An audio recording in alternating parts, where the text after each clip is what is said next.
اچھا، اب ہم نے ذکر کیا تھا کہ اس سے ایک تیل بھی بنتا ہے جس کے متعلق یہ دعویٰ کیا جاتا ہے کہ وہ نیند آور ہے، لیکن اس میں جو بازار سے ملنے والا ہے اس میں ایسی کوئی خاصیت نہیں پائی جاتی۔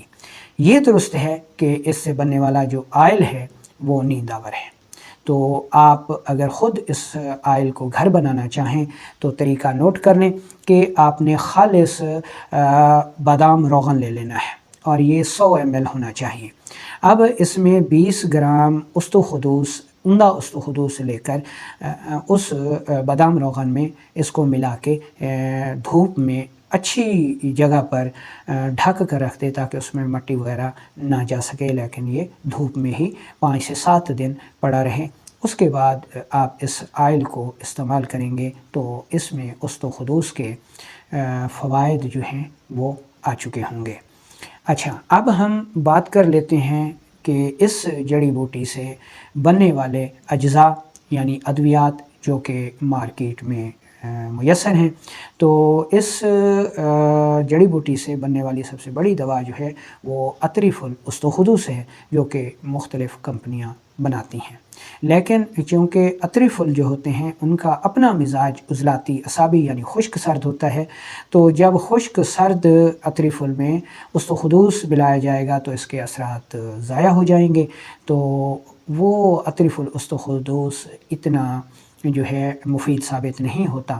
تو آپ اطریف کو خالص حالت میں استعمال کریں، یعنی اس کا پاؤڈر کر لیں اور 500 ملی گرام صبح دوپہر شام استعمال کریں۔ چھوٹے بچوں کو 250 ملی گرام کی حد تک آپ اس کو استعمال کر سکتے ہیں۔ اس کے علاوہ آپ اس کا قہوہ اور جوشاندہ بنا کر بھی استعمال کر سکتے ہیں۔